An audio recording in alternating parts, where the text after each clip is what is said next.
আসসালামু আলাইকুম। তো সবাই কেমন আছেন? আমি তো ইনশাল্লাহ অনেক ভালো আছি। তো আজকে আবার সকাল 10টা থেকে ব্লগটা স্টার্ট করছি। হ্যাঁ, আমি আরও অনেক আগেই উঠছি, 8টা বাজে উঠছি ঘুম থেকে। তো আমার ননদ, আমার ছেলে আর আমার ননদের ছেলেকে নিয়ে স্কুলে গেছে।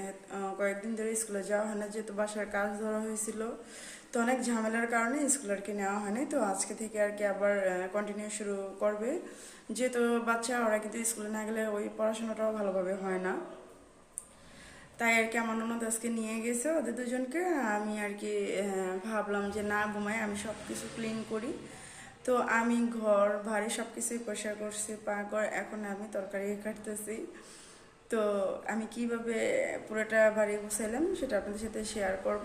যেহেতু গুছানোর সময় আমি ক্যামেরাটা ধরতে পারি নাই, তো এখন আমি আপনাদেরকে দেখাবো যে আমি কিভাবে পরিষ্কার করছি।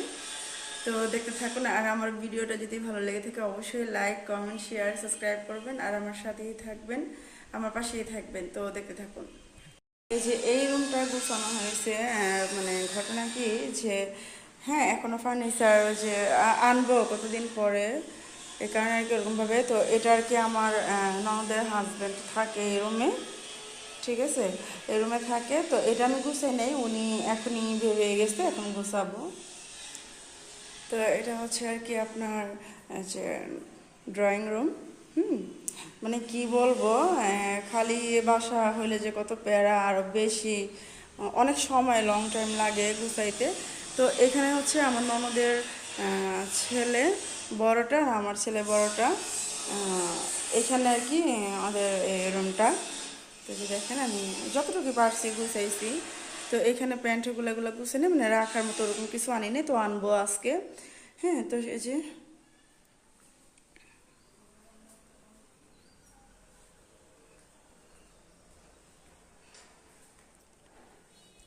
তো এটা হচ্ছে আমার আর আমার ননদের রুম। ওই যে দেখেন কাপড়, এগুলো আর কি পরেই করবো, কিন্তু বিছনায় যে গুছাইছি। এই যে সব কিছুই আর কি একদম সুন্দর করে ক্লিন করছি।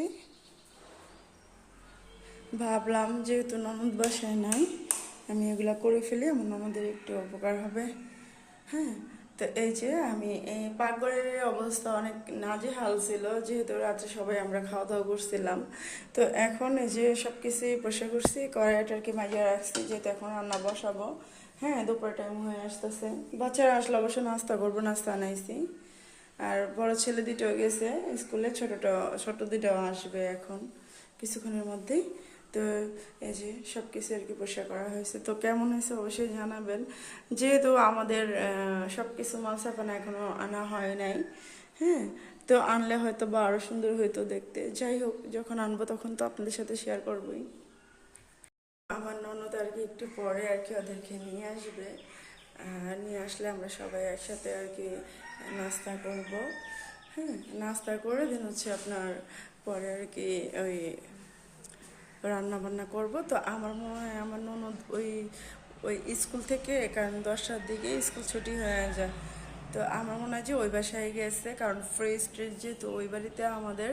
তো ওইখান থেকে আর কি মাছটা নিয়ে আসবে ফ্রিজ থেকে, কারণ এখান থেকে ওই বাসায় মানে যাইতে বেশি সময় লাগে না, 5 মিনিট লাগে। তো আমি বলছি যে তুমি আসার সময় ওইখান থেকে মাছগুলো নিয়ে এসো।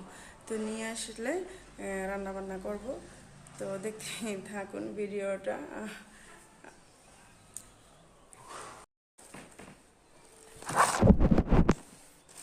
তো আপনাদের সাথে আমি আরেকটা জিনিস আজকে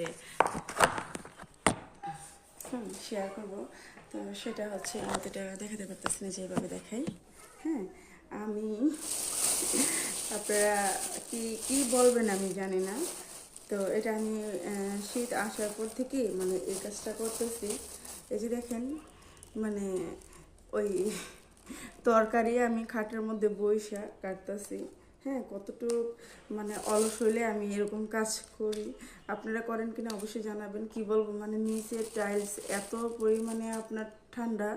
হ্যাঁ, তো সেই কারণে আমি আর কি করি নাই, নিচে বসি না, আমার অনেক ঠান্ডা লেগে যায়। হ্যাঁ, যাই বস মানে পাটি দিয়ে বলেন, হ্যাঁ, বা কোনো কাপড় দিয়ে বসতে বলেন, আমি নিচে বসতে পারি না, আমার প্রচুর পরিমাণে ঠান্ডা লেগে যায়।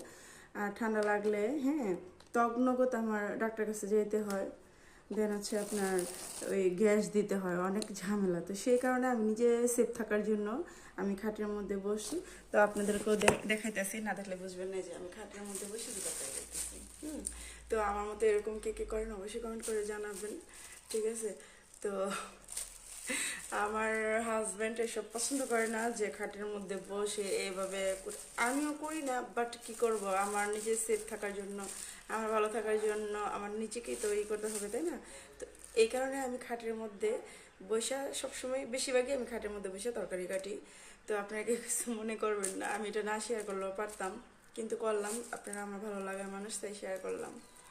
তো দেখতে থাকুন ভিডিওটা। আমার যখন নন্দ আসবে তখন অবশ্যই আপনাদের সাথে আবার আসবো ক্যামেরার সামনে।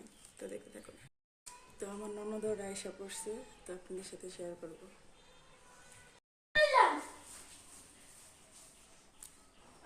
Thank you. যে আমি একটা সুন্দর গিফট পেলাম আমার ননদের কাছ থেকে। তো আমি আজকে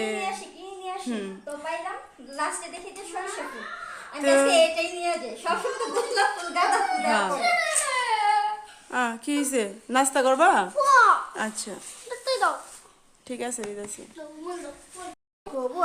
তো আমরা এখন নাস্তা করবো, যেহেতু ওরা সবাই আসছে। এই যে আমরা সবাই মিলে এখন নাস্তা করবো, তো সেটা আপনাদের সাথে শেয়ার করবো। তো দেখতে থাকুন।